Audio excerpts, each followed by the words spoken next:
Olá, seja muito bem-vindo a mais um episódio do Conversa Política nessa segunda temporada. Hoje nós estamos vamos conversar, na verdade, com Zé Ricardo, do PT, o homem da Kombi. Você anda de Kombi mesmo? Como é que é essa história, Zé? Conta pra gente como é que começou aí essa marca em torno do seu nome. Seja bem-vindo aqui. Muito bem, eu agradeço o convite, né, para a gente poder estar conversando com você, conversa política, eu acho que é muito oportuno. E a história da Kombi, na verdade, começou com o Praciano, né? O Praciano foi vereador e depois deputado federal, e o Praciano tinha esse costume. Eu lembro disso. Ele tinha uma Kombi velha, ele ia no terminal de ônibus para falar dos trabalhos, dos projetos. E aí eu fui eleito vereador, quando ele ainda foi eleito também vereador, no último mandato, e ele que me puxou para fazer o mesmo.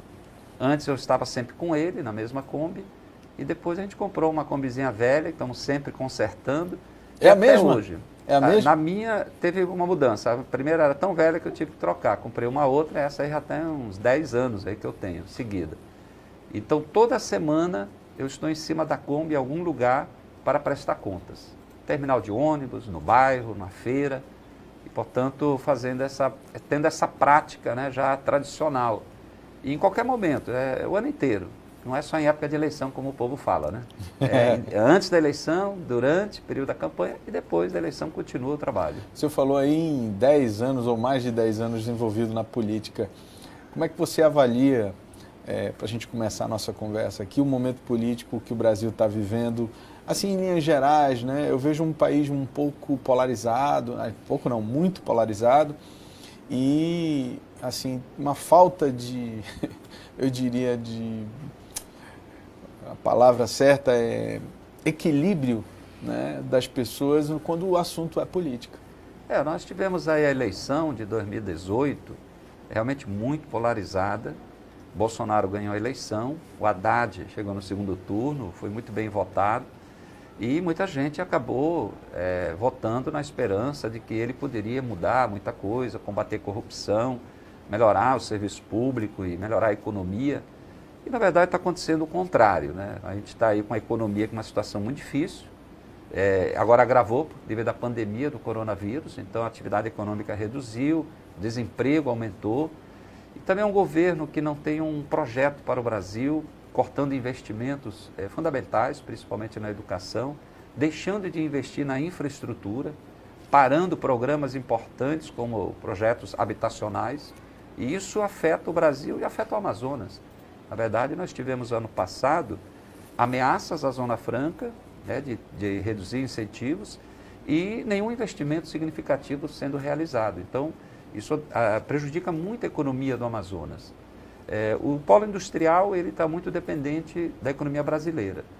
Agora começa uma retomada, né, devagarzinho, e aí o polo industrial, claro, acaba sendo beneficiado, porque os seus produtos acabam tendo mercado.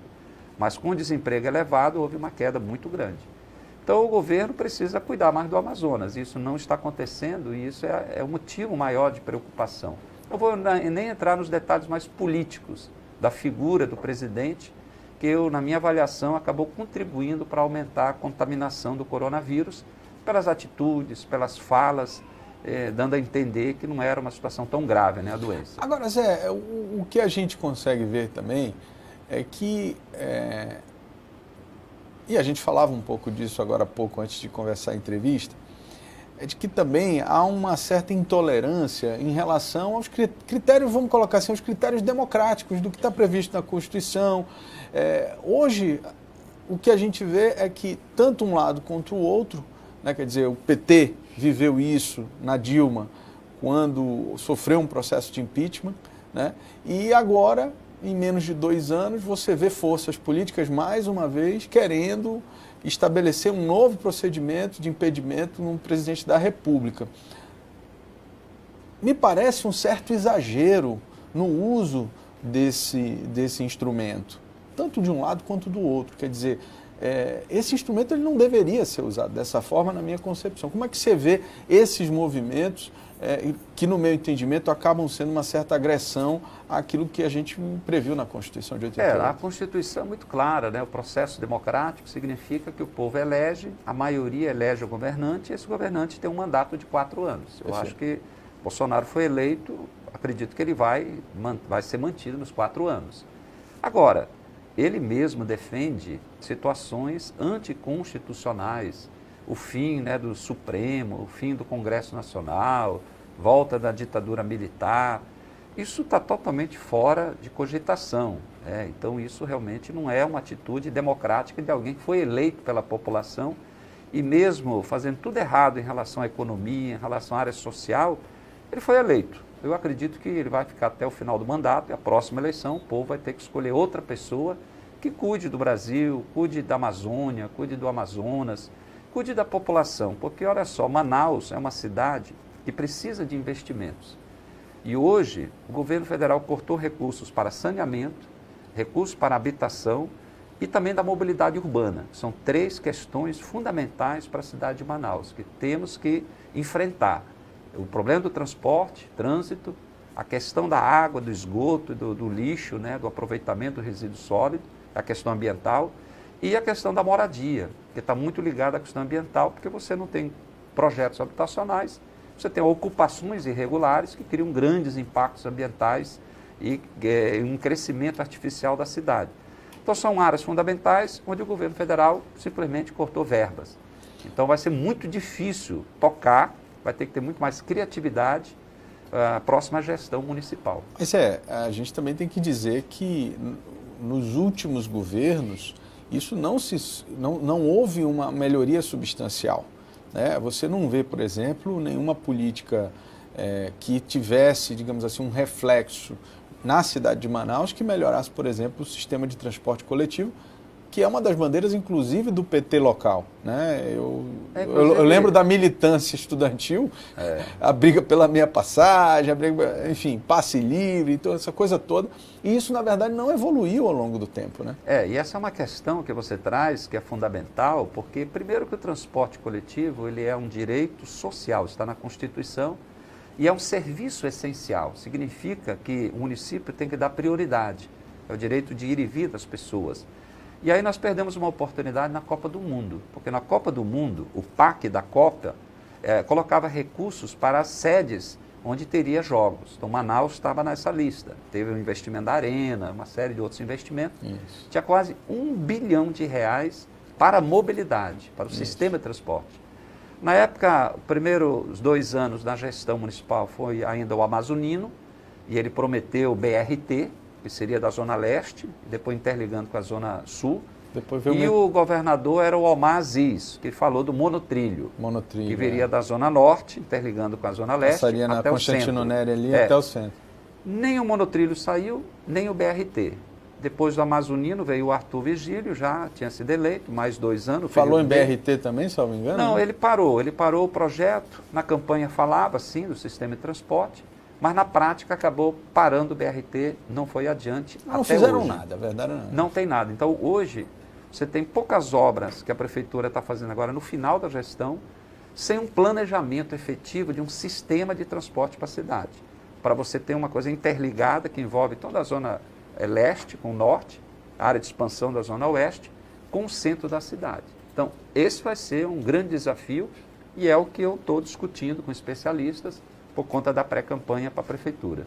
Com certeza você deve estar de olho aí. Você já foi vereador, né? Conhece bem. 2 mandatos de vereador, conhece bem, né? E 2 de deputado estadual e agora federal.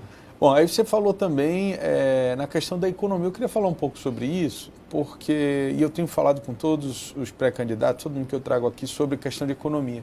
Porque me preocupa muito uma cidade como Manaus ser sustentada por um único modelo econômico, que é de praticamente substituição de importação. A gente pouco tem de tecnologia aqui, né?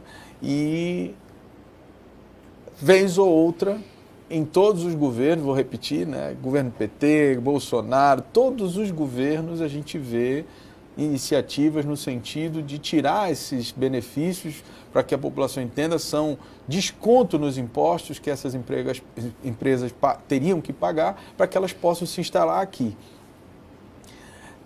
Na sua visão, já que você já foi vereador, que outras oportunidades a cidade pode oferecer de economia para as pessoas e para a gente, né, como um todo. Você lembrou bem, né? Nós temos hoje a economia do Amazonas e de Manaus baseado e dependente do processo da Zona Franca de Manaus, que envolve comércio, envolve indústria. Isso. E os incentivos fiscais, porque o que segura as empresas em Manaus são os incentivos fiscais. Sem isso, elas vão embora. Vão embora. Na época do governo do PSDB, do Fernando Henrique, nós tivemos algumas alterações na legislação e algumas ameaças também em relação à Zona Franca. No governo Lula e Dilma, nós tivemos, as ameaças sempre vieram muito mais de São Paulo, de alguns outros estados, devido à guerra fiscal. É a guerra fiscal, sim. Ou seja, eles concedendo incentivos inconstitucionais, principalmente do Estado. O Lula prorrogou os incentivos por 10 anos, até 2023, e a Dilma a partir daí até 2073. Isso. Então, Lula e Dilma deram uma garantia constitucional à continuidade do incentivo. Agora, no governo Temer já começou, mas principalmente no Bolsonaro, o ministro da Economia, ele é frontalmente contra a política de incentivos no Brasil. E isso é uma ameaça à Zona Franca. Já teve até medidas que prejudicaram alguns setores, como o caso de concentrado, refrigerante. Queriam baixar as alíquotas de importação, por exemplo, de computadores celulares. Então, isso iria afetar as empresas daqui. Então, assim, em primeiro momento, nós temos que defender a Zona Franca. Para a continuidade, porque não tem uma outra atividade que gere empregos e arrecadação pública na mesma quantidade que temos hoje. Agora, você tocou no ponto que eu acho que é o debate de todo mundo. Que outras atividades devem ser incentivadas, apoiadas, trabalhadas, fomentadas, como se fala, para poder a gente não ficar eternamente dependendo da Zona Franca. Na minha avaliação, a primeira atividade é o turismo. É uma coisa natural, uma vocação natural de Manaus e do Amazonas. Turismo. Pessoas do mundo inteiro querem vir para cá. E aí entra a prefeitura. A prefeitura tem que dar as condições, melhorando a cidade. Quando você vai visitar uma outra cidade, além dos atrativos, e esse é um problema, nós temos que ter mais atrativos também, além dos atrativos naturais, você volta da cidade falando bem quando o transporte está bom, né? Quando a segurança é boa, quando a cidade está limpa, se a cidade estiver arborizada, né? Se estiver bonita, estiver bela, estiver interessante para você conhecer, viajar, andar para lá e para cá. Então eu posso dizer, se a cidade estiver boa para o povo, vai ser bom para o turista. Então acho que a prefeitura tem que apostar nisso. Eu já fiz 2 reuniões com especialistas do turismo aqui de Manaus e todos apontam para esse caminho. Claro, nós temos que a prefeitura ser o fomentador também dos micro e pequenos empresários. Porque quem cuida dos ambulantes, quem cuida dos pequenos negócios, muita prefeitura, ela tem um papel de organizar esse setor. E nesse momento de desemprego, não há dúvida, nós temos que cuidar desse micro, desse pequeno. Ajudar a formalizar, organizar os locais de venda, trabalhar a questão da produção, que a prefeitura é um grande comprador, né, da agricultura, então dos pequenos agricultores. Então esse é o papel da prefeitura, que são duas vertentes que a gente acredita que tem que ser priorizado. Turismo como uma atividade mais ampla, altamente geradora de emprego, e o apoio à micro e pequena empresa, economia solidária, pequenos agricultores. Isso poderá dar uma sustentação para a população mais pobre também, menos qualificada. Então esse é o foco que a gente está pensando e discutindo até agora com especialistas. Entendi. Eu queria mudar um pouco de enfoque, falar um pouco da questão política mesmo, porque eu acho que isso é uma das coisas que você vai ter que responder ao longo da sua campanha, né? Que é essa relação da sua candidatura, da sua pessoa, do Zé Ricardo, com o Partido dos Trabalhadores, com o PT. É inegável, né, que nas últimas eleições, ou principalmente na última, o desgaste da sigla e do nome do partido, né? E a gente consegue visualizar que esse desgaste não é um desgaste do Zé Ricardo. Não é um desgaste do Zé Ricardo. Como é que está sendo essa relação sua com o partido? Como é que você está vendo o efeito disso? Porque você fincou bandeira ali, disse que era PT e continuou no partido. Ou isso na sua cabeça não vai atrapalhar? Eu acho que a questão partidária, no fundo, não é a preocupação maior das pessoas. Porque se fosse preocupar com o partido, ninguém ia votar no Amazonino. Porque o Amazonino já mudou 8 vezes, sei lá, 7, 8 vezes de partido. Já está até no Partido Novo agora. Num partido que ele não estava na eleição passada para governador, não estava em outras. Se for preocupar com o partido, ninguém vota no Davi Almeida. É outro que pulou de partido várias vezes. Se a pessoa muda de partido, é porque teoricamente o partido não presta, né? Vai para outro porque aquele não dá. Então, você não poderia votar em ninguém, porque a maioria do pessoal já mudou várias vezes. Eu nunca mudei, porque você tem erros, se tem gente errada, que o pessoal errado saia. Eu não vou sair. Né? O problema não é o partido, o problema é realmente as pessoas. Os ideais, a prática. E o povo vai julgar o candidato, vai avaliar as propostas, a história, vão olhar o Zé Ricardo, as lutas como vereador, preocupação com a cidade, a honestidade também, sim. As pessoas querem ver uma pessoa honesta e correta, que não esteja envolvida em escândalos, né, que não está envolvido em esquemas do passado. E, portanto, eu não tenho nenhum problema, nenhuma dificuldade quanto a isso aí. Porque todos os partidos têm problema, inclusive na questão da Lava Jato, é uma coisa interessante. Do Amazonas não tem ninguém do PT na Lava Jato, mas o MDB tem, o PL tem, o PSD, né, do Ricardo Nicolau tem, né, todos os outros partidos têm, o DEM tem, do Marcos Rota. Portanto, as pessoas vão olhar com muito cuidado o candidato, ver a história, né, e aquilo que ele vai oferecer. O que ele vai fazer para cuidar da cidade, cuidar da vida. O senhor vai levantar essa bandeira anticorrupção na sua eleição? Eu acho que é inerente, né? Porque tem gente que fala todo dia que é contra a corrupção. Eu vi um monte de deputado tirar a Dilma porque era corrupção. A Dilma nunca respondeu a um processo de corrupção. Agora eu estou vendo um monte de gente, de deputados que eram anticorrupção, tudo envolvido em corrupção. Corrupção, combate à corrupção tem que ser uma prática normal de qualquer governante, de qualquer parlamentar. Eu já apresentei projetos contra a corrupção, eu sou autor da lei do Dia Estadual de Combate à Corrupção no Amazonas. Isso já é prática normal. O que nós precisamos numa gestão, inclusive para combater a corrupção, é ter transparência.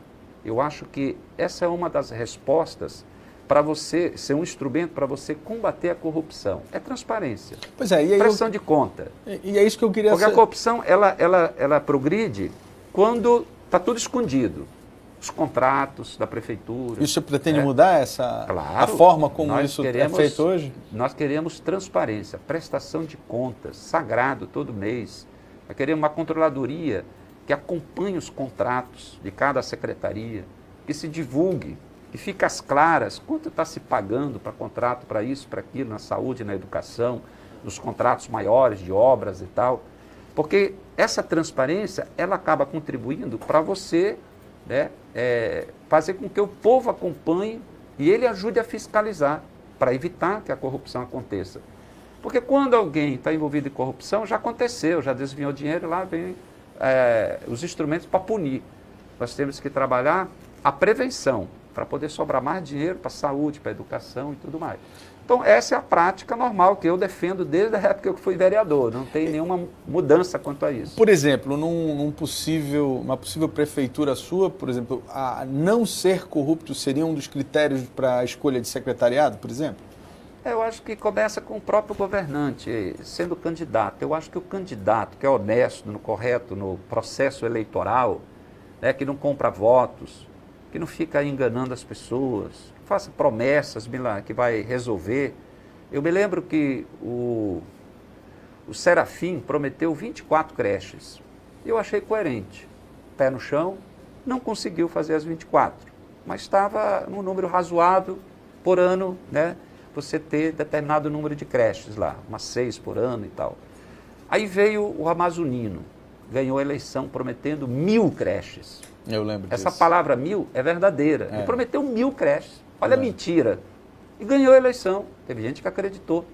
E se fez 10 creches, foi muito.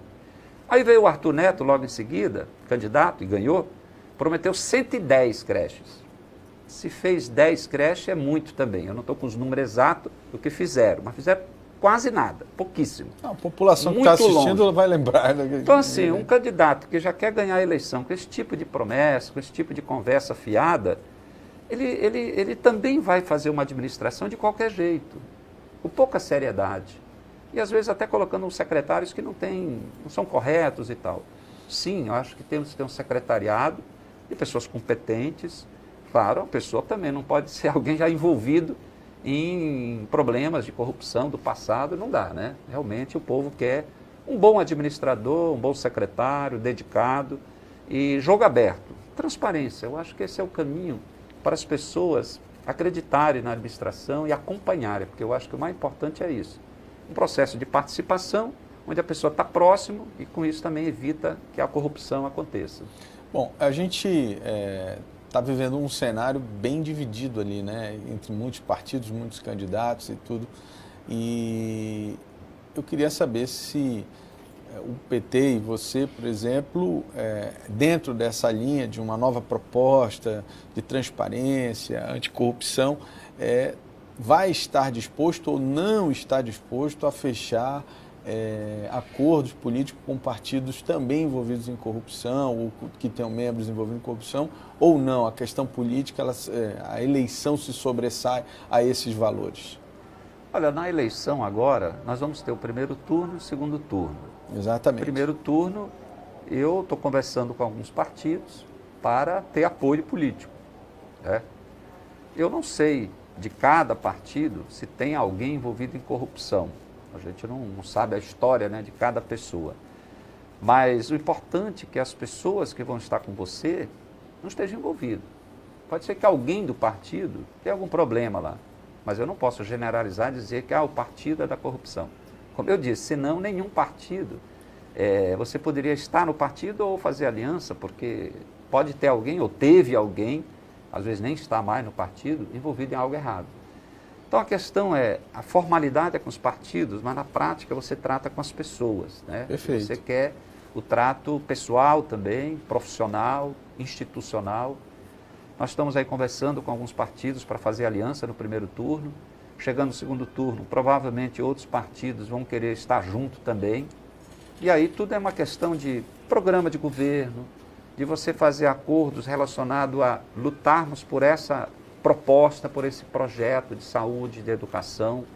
Esse é o caminho adequado, político, institucional, que os partidos fazem das alianças. Né? A minha preocupação é exatamente isso. Para você sustentar uma questão de combate à corrupção, de não ter corrupção dentro do governo, a gente fala de transparência sim, mas quando você entrega uma secretaria a um determinado partido, e que isso faz parte, aqui ninguém é contra a essas composições, que a gente sabe que é natural que isso aconteça, né? A gente fica, obviamente, pensando o seguinte, bom, mas e esse critério anticorrupção vai servir também na hora de entregar para um determinado... Por isso que eu fiz essa pergunta, entendeu? Não importa quem vai ser um secretário de uma secretaria A, B ou C. Nós temos que implantar procedimentos que envolvem essa transparência. Então, se o partido indicou alguém para cuidar da Secretaria de Educação, os procedimentos de transparência têm que funcionar lá, igual para qualquer outro. Porque aí, se alguém tiver com má intenção eventual, aí você também já tem instrumentos para coibir. Mas você sabe que o critério maior é o seguinte, quando o governante é correto, quando o prefeito está com esse espírito, ganhou a eleição dessa forma aberta, transparente, e vai fazer uma gestão da mesma forma, isso que é o principal. Porque você não vai aceitar que, eventualmente, alguém vá lá se aproveitar daquele cargo, fazer um contrato para beneficiar, fazer superfaturamento, que a gente vê muitas denúncias de uma compra pública, como nós vimos agora no Estado, pandemia, onde se comprou, né? Na pandemia, imagine, no meio dessa doença, de tantas mortes, ainda tem gente comprando, no caso do governo, comprando e empresário vendendo superfaturado. Não é um preço normal um pouquinho acima por causa do mercado, é um preço totalmente fora da realidade de mercado, se aproveitando da situação.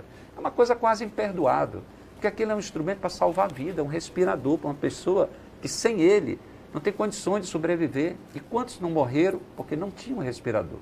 Então, sim, são coisas inaceitáveis, uma situação como essa lá. Como é inaceitável qualquer uma das corrupções de superfaturamento.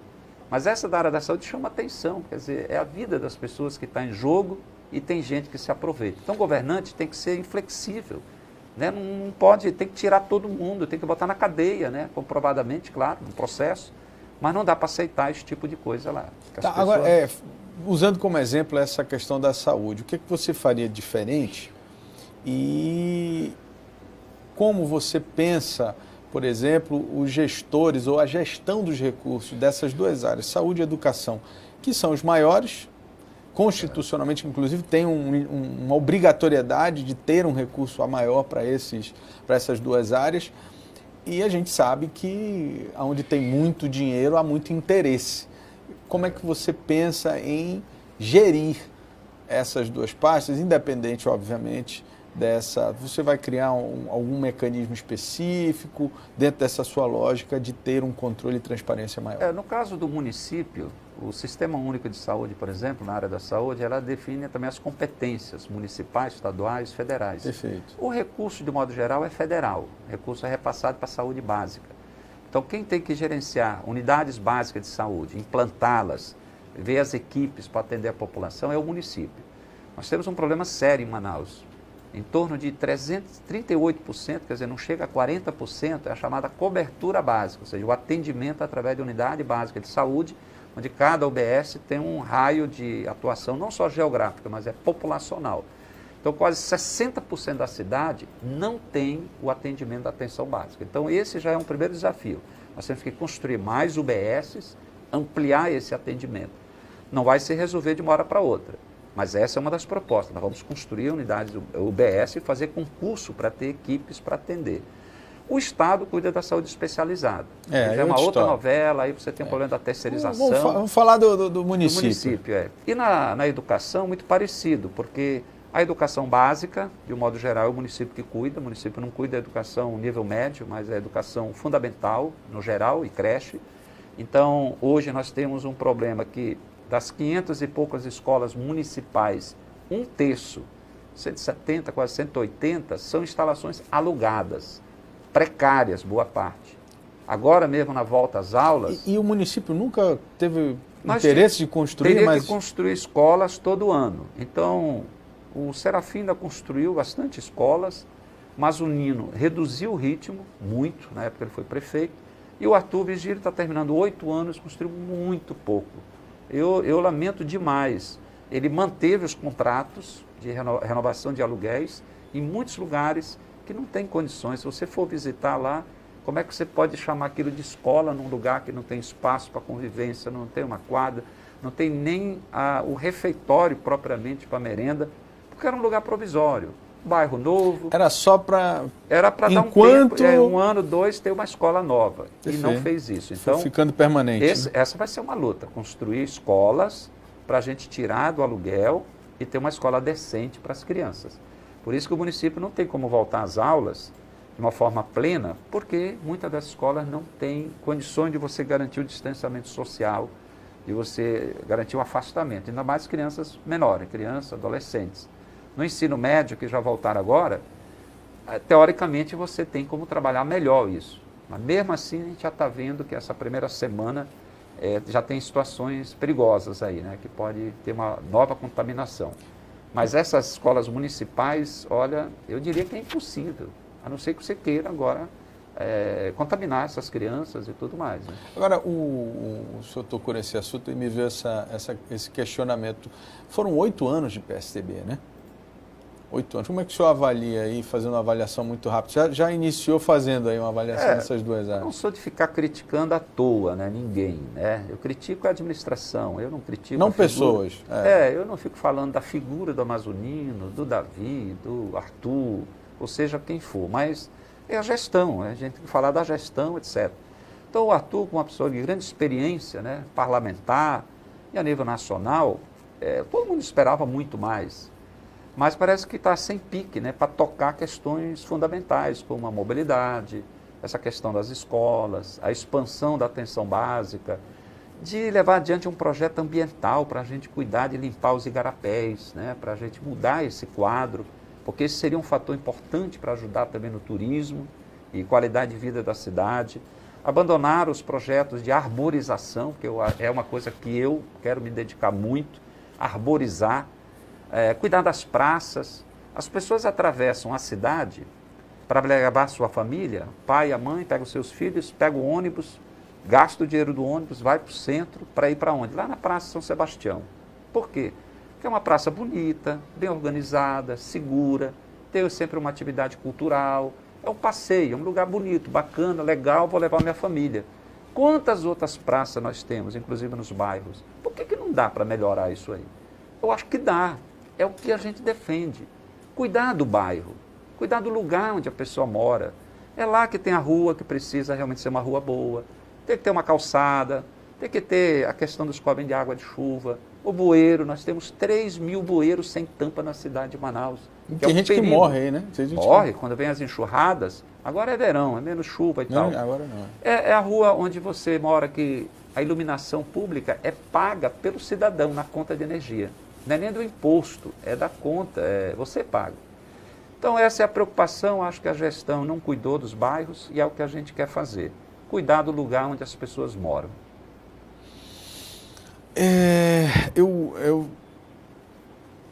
Eu ouvi alguns candidatos falando que não se alinham ao PT. Você tem essa rixa ou digamos, esse convencimento em relação a algum outro partido? Eu vi um candidato falar que ele não quer apoio da esquerda. Da esquerda, né? Uma coisa assim. Falar assim. E às vezes até tenta colocar de uma forma negativa, né? Assim, o que é a esquerda, o que é a direita.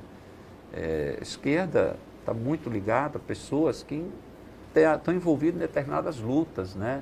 Quase sempre aquele está envolvido na luta pelos professores, pela educação, pelos estudantes, lutando por mudanças, por melhorias, né? Às vezes de forma até mais firme. E se coloca, às vezes, a pessoa de direita que quer manter como estão as coisas, não quer grandes mudanças, não aceita determinado... Mas eu acho que esse conceito não é o principal. Eu acho que o principal está relacionado ao compromisso que você tem, de verdade. De você querer, sim, que tenha mudanças, que o estudante possa ter um transporte melhor para ir para a escola, que se garanta as condições da escola. Se isso é ser esquerda, eu sou esquerda, é isso mesmo. Eu quero uma escola melhor. Então, é uma coisa boa ser esquerda, porque está defendendo uma boa escola, um bom transporte, mais segurança. Eu quero mais segurança, eu quero uma polícia organizada, eu defendo a polícia. Eu quero uma polícia que garanta a nossa segurança, mas quero uma polícia que ela não seja arbitrária, que ela também não vire bandida, né? Como a gente vê às vezes, eventualmente algum policial envolvido em alguma coisa errada. Eu quero uma polícia valorizada, porque ele é um funcionário público. A carreira tem que ser valorizada, assim como a carreira do professor e a carreira de quem está na área da saúde. Então, o apoio, primeiro o apoio de pessoas que defendem isso, eu acho que esse é o principal critério. Se ele é do partido A ou B, isso talvez não seja o principal. Nesse momento, onde temos muitos pré-candidatos, é natural que você tem partidos que não queiram ficar com você porque tem um compromisso com outro, acho que estando ali é melhor. No segundo turno já fica um pouco diferente, ficam 2 candidatos, e aí, claro, o pessoal vai se alinhar, e eu chegando no segundo turno, quero apoio de todos aqueles que querem melhorar a saúde, a educação, cuidar dos bairros da cidade. Eu acho que esse é o principal, pessoas que vêm para ajudar, de forma correta, aberta e transparente. Agora, você falou aí do transporte, eu queria falar um pouco sobre isso, porque essa é uma das grandes demandas que a gente recebe aqui, de ônibus quebrado, ônibus assaltado, enfim, tudo tendo a ver com o momento em que as pessoas estão indo ou voltando dos seus compromissos diários, né, tem que passar por uma situação que é complicada, que é, primeiro, entrar num ônibus extremamente velho, né, e toda eleição, ou quando se aproxima de uma eleição, é o que está acontecendo aí, né? Vão vir mais 300 ônibus, vamos fazer mais não sei o que e tal. Mas no frigir dos ovos, como diz o ditado, né, já se passaram aí pelo menos uns 10 anos, que eu tenho aqui um conhecimento, e o problema é o mesmo, né? Agora, você falou em melhorar esse sistema. A minha pergunta é a seguinte: acabaram de renovar esse contrato por mais 10 anos, salvo engano. Como é que vai resolver isso, Zé Ricardo? Nós temos 2 situações. Uma é a estrutura do sistema de transporte, da mobilidade, que nós temos que pensar num projeto. Eu defendo o BRT, você defende, portanto, corredores preparados, exclusivos, e, portanto, interligado para poder circular em toda a cidade, porque isso vai dar agilidade, você tem um tempo menor de cada viagem, e isso facilita na hora que você vai fazer os cálculos para efeito da planilha de custos da tarifa de ônibus. Então, você tem que, com isso, dimensionar quantas viagens você vai fazer, qual é o número de passageiros que vai ser possível transportar durante o dia e o tempo de viagem. São elementos fundamentais para um cálculo. Depois vem os custos em si, né, do combustível, de mão de obra e tal. Então, isso tem que ser equacionado. Paralelo, o contrato com as empresas. Tem um contrato. Ele foi prorrogado. O contrato, ele fala de obrigações da empresa e tem um item chamado equilíbrio econômico financeiro. Ora, se os preços aumentam e aumenta o salário dos trabalhadores, dos motoristas, com o tempo você vai ter que encontrar um equilíbrio aí para garantir a margem de lucro e manter um preço adequado. Eventualmente a tarifa é alterada por causa disso. Isso está previsto.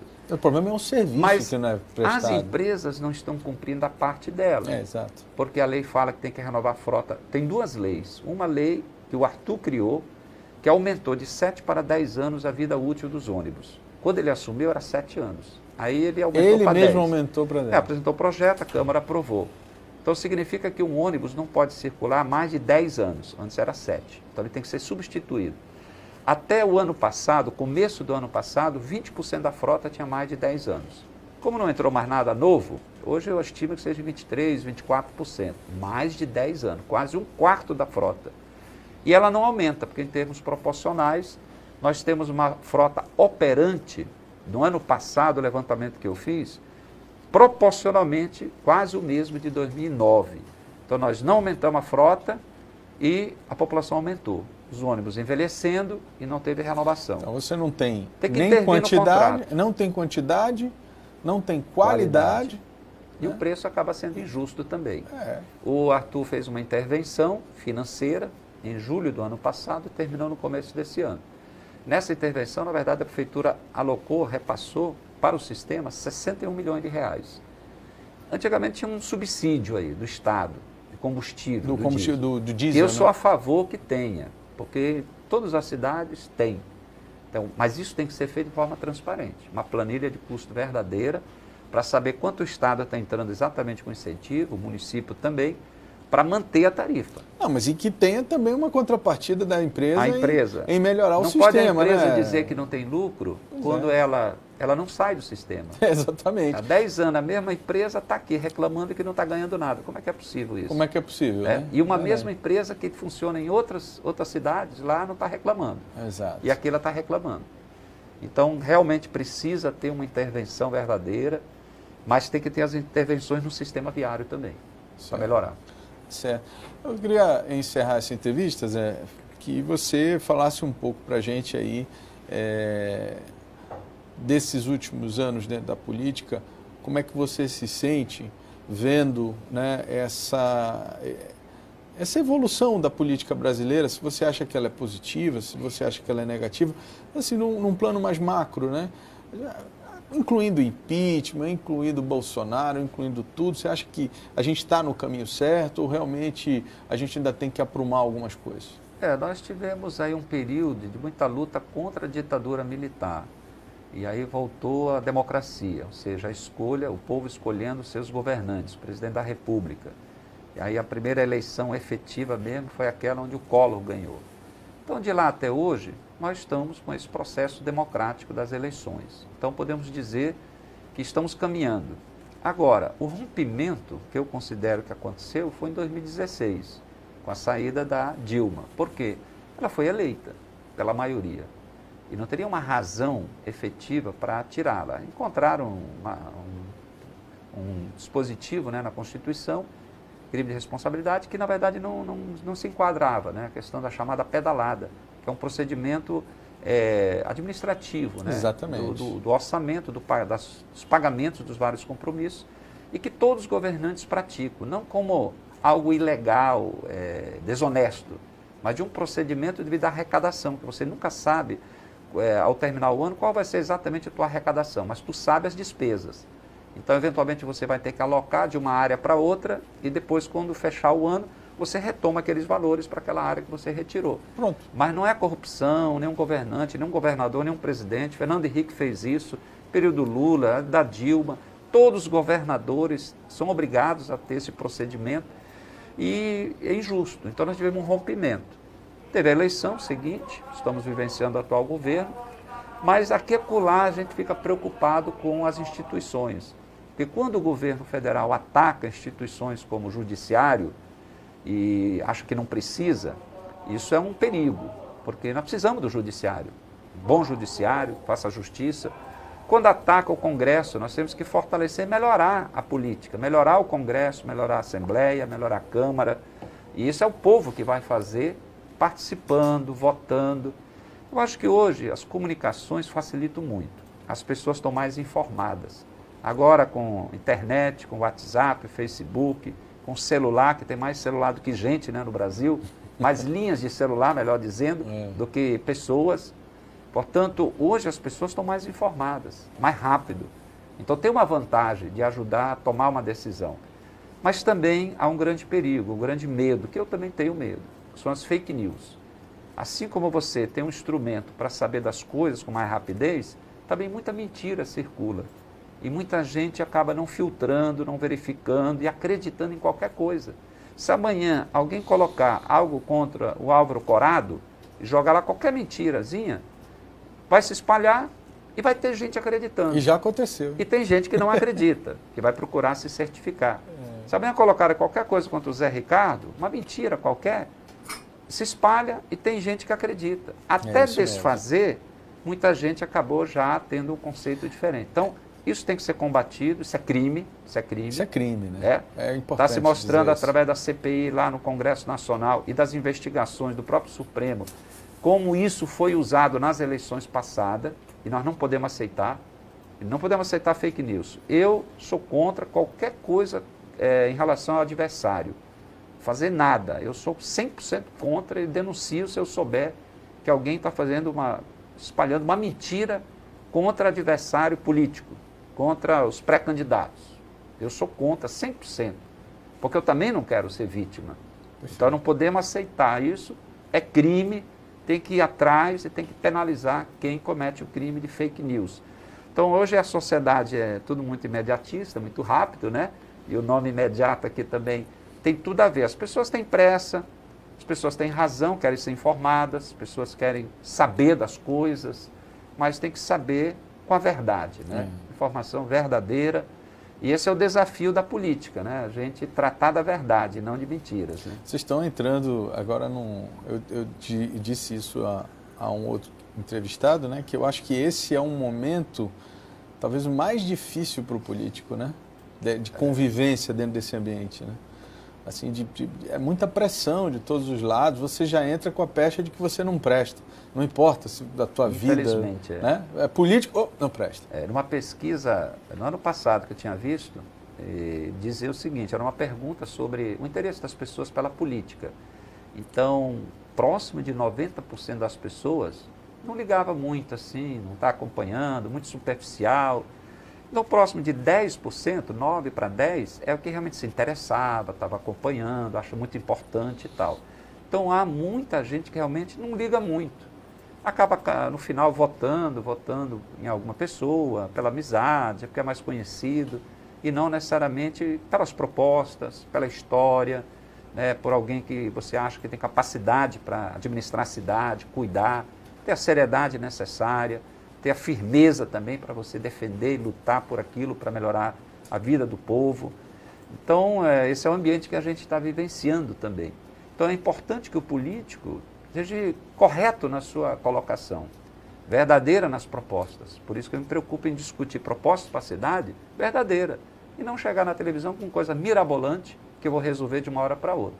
Ficar enganando como muitos fizeram ao longo já de outras eleições também. Zé, eu queria te agradecer pela disponibilidade de estar aqui conosco, de contribuir nesse debate. Como eu lhe expliquei, essa aqui é uma proposta para que a gente possa levar para as pessoas um pouco de informação qualificada, para que elas entendam como cada pré-candidato, cada pessoa que se apresenta como uma oportunidade de gerenciar a nossa cidade, como ela pensa, como essa pessoa pensa. E eu quero desejar boa sorte para você na sua caminhada e dizer que a cidade de Manaus precisa realmente de um cuidado melhor. Olha, Álvaro, obrigado aí pelo convite, parabéns aí pelo trabalho, para toda a equipe aqui do Imediato. Obrigado. Conte com a gente, né, nos debates que nós tivemos. Eu continuo meu mandato de deputado federal, não para, né, participando de todas as sessões, dos debates, dos projetos, a defesa, né, da população nesse momento da pandemia. E também como pré-candidato, a gente está ouvindo as pessoas, recebendo sugestões para construir esse plano de governo participativo aí. Sucesso aí, obrigado aí pelo convite. Obrigado. Um abraço a todos que estão acompanhando a programação. Muito obrigado. E você que está nos acompanhando, quero agradecer mais uma vez a sua audiência, continue acessando o imediatoonline.com e o nosso site também de política, o poder.com, para saber de todas as informações do dia. Você vai ficar agora com um pedacinho da próxima entrevista aqui do Conversa Política. Um grande abraço e até a próxima. E eu queria começar falando disso, né? Naquele momento você estava ali vivendo aquela experiência nova, muito por conta do teu resultado dessa explosão que foram as redes sociais no Brasil inteiro, né? E você é um pouco o resultado dessa nova mídia. E eu queria que você falasse um pouco como é que tem sido, antes da gente começar, como é que tem sido esses primeiros anos dentro da política. Era o que você imaginava? Não, não era o que eu imaginava. Mas como bom militar, missão dada tem que ser missão cumprida.